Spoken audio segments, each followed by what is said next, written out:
अस्सलाम वालेकुम dear students, क्या हाल चाल है आप सबके। आई एम शमा असलम, आपके favourite YouTube channel copy class में आज हम लोगों ने एफएससी पार्ट 2 चैप्टर 16 जो है मूवमेंट एंड स्पोर्ट के बारे में, उसमें हम लोग डिस्कशन करने लगे हैं सिग्निफिकेंस ऑफ सेकेंडरी ग्रोथ। ठीक है, सिग्निफिकेंस ऑफ सेकेंडरी ग्रोथ। अब सेकेंडरी ग्रोथ क्या होती है? जब भी वेस्कुलर कैम्बियम की वजह से प्लांट की थिकनेस में इजाफा हो तो उसको हम लोग किसका नाम देते हैं? सेकेंडरी ग्रोथ का। ना सिर्फ वेस्कुलर कैम्बियम की वजह से बल्कि कॉर्क कैम्बियम की वजह से भी जब भी प्लांट की थिकनेस में इजाफा होता है, उसकी मोटाई में इजाफा होता है, उसकी ग्रोथ में इजाफा होता है, तो उसको सेकेंडरी ग्रोथ का नाम देते हैं। ठीक है, सेकेंडरी ग्रोथ बहुत ज़्यादा हमें डाइकोट्स प्लांट्स में नज़र आएगी। अब बात करते हैं फॉर्मेशन ऑफ एनुअल रिंग के। एनुअल रिंग की जो है ना वो किस तरह से फॉर्मेशन होती है। बहुत ज़्यादा एडिशनल जो सेकेंडरी जाइलम है ना वो ऐड हो जाते हैं किसमें? पौधे की वुड के अंदर इन अ सिंगल ईयर, एक साल के अंदर। ठीक है, तो उसको किसका नाम दे दिया जाता है? उसको एनुअल रिंग का नाम दे दिया जाता है। Additional secondary xylem added to wood of a plant in a single year. ठीक है, एक साल में जितने भी एडिशनल सेकेंडरी जाइलम एडिड हुए हैं पौधे की वुड के अंदर, उसको किसका नाम देना है? नाम दिया हुआ है एनुअल रिंग का नाम दिया हुआ है। ठीक है, अब बात करते हैं कि सेकेंडरी जाइलम बेसिकली क्या है। सेकेंडरी जाइलम हम इस तरह से डिफाइन करते हैं कि जब भी जाइलम की टिश्यूज़ जो कि ड्राइव्ड हुए हैं कहाँ से? From the inner surface of the vascular cambium.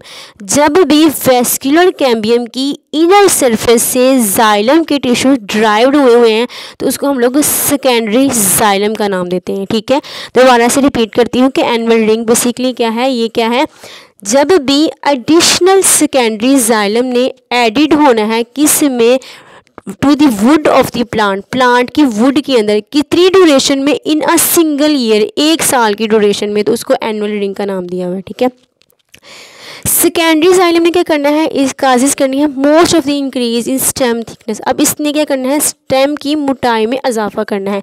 एक ओवर अ ईयर, एक साल में a woody stem gets thick and thicker. वो क्या कहते हैं? उसकी मोटाई में इजाफा होता चला जाएगा।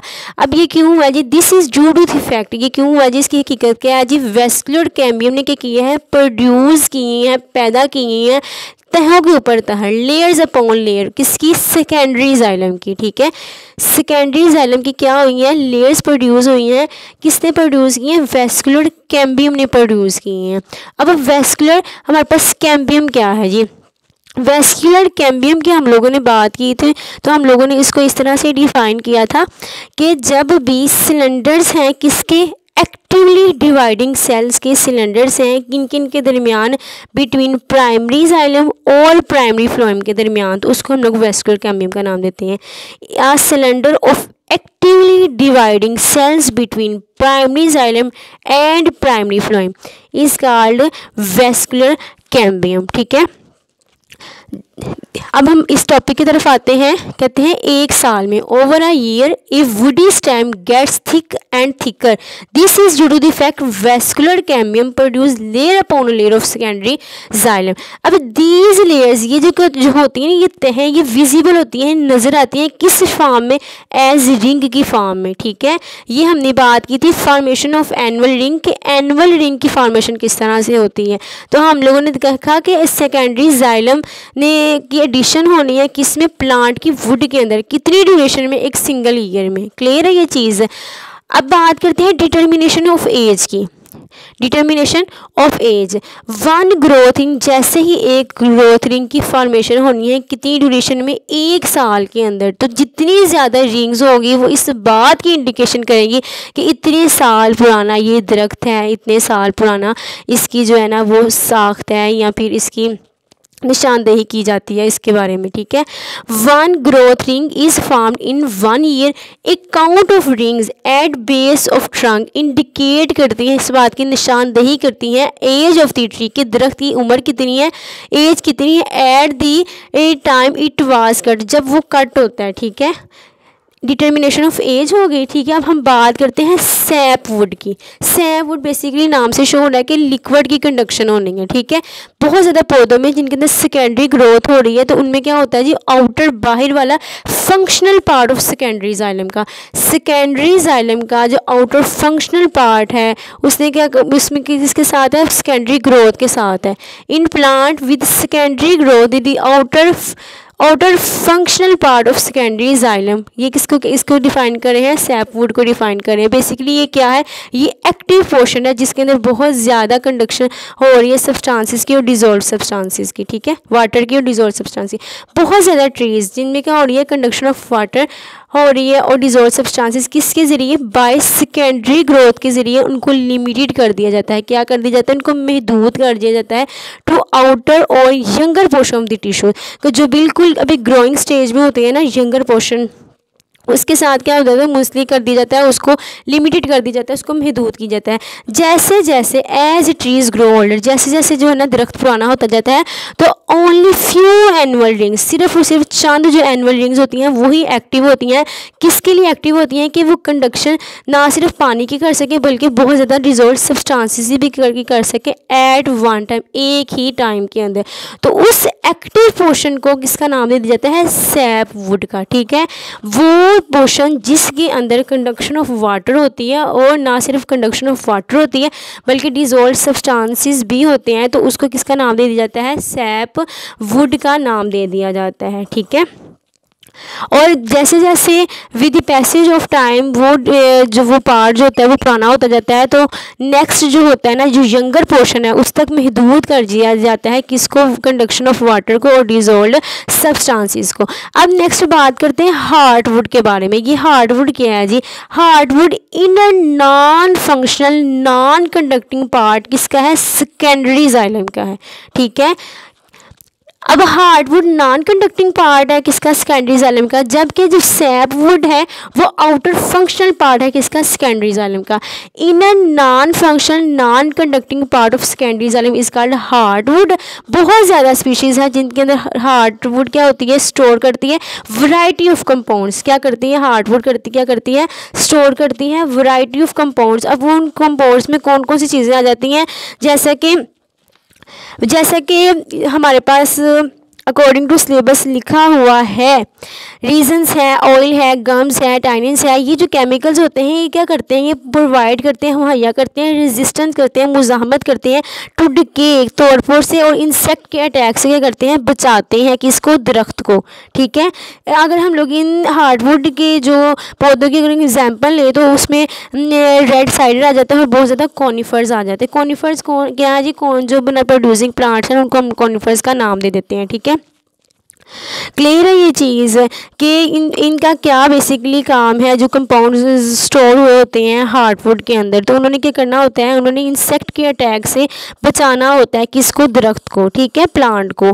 अब हम नेक्स्ट किसकी बात करने लगे, हम बात करने लगे हैं बार्क के बारे में। बार्क क्या है, collective term of all tissues है, क्या है, जो कहाँ पे लोकेटेड है, outside to the vascular cambium.